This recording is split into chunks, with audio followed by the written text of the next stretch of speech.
But we begin tonight with Detroit Police Chief James White rolling out a new plan to crack down on illegal block parties.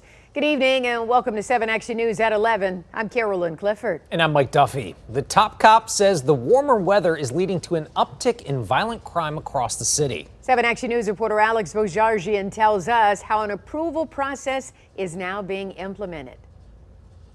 The city of Detroit does have an ordinance in place that requires any person who wants to throw a block party to follow a process. It does require you to submit a signed petition that shows a majority of your neighborhood or the block impacted is okay with the party. You also have to designate a start and end time.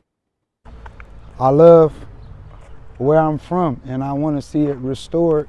Duanzo not only reps the 48228, but it's the place he does his life's work. He joined Force Detroit in 2015 after serving more than a decade in prison. My job is to educate the youth when it comes to the things they're going to encounter in life and coming up in the circumstances and conditions that we come up in.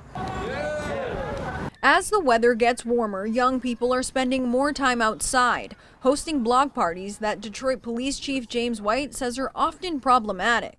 Unfortunately, are leading to fights, and again, when folks fight now, someone has to bring a gun. White says there's a process in place that people are expected to follow if they want to shut down streets. You must put in a petition, you must get agreement from the majority of people in the neighborhood or that block that's impacted. It has to be signed and submitted for approval to the precinct.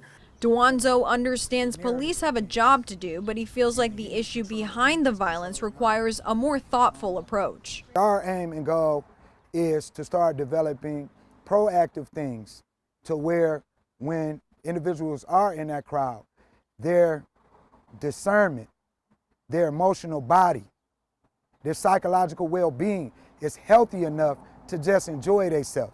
Kelly Brown grew up in this area too. She started SOLO. It stands for Saving Our Lost Ones. My people have a good time and we go home at the end of the night.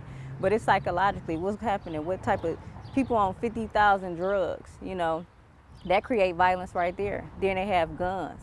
Duanzo and Brown say nothing is going to change overnight, but they do hope DPD's approach does not put more young men and women in jail. They say those individuals need guidance, love, and opportunity.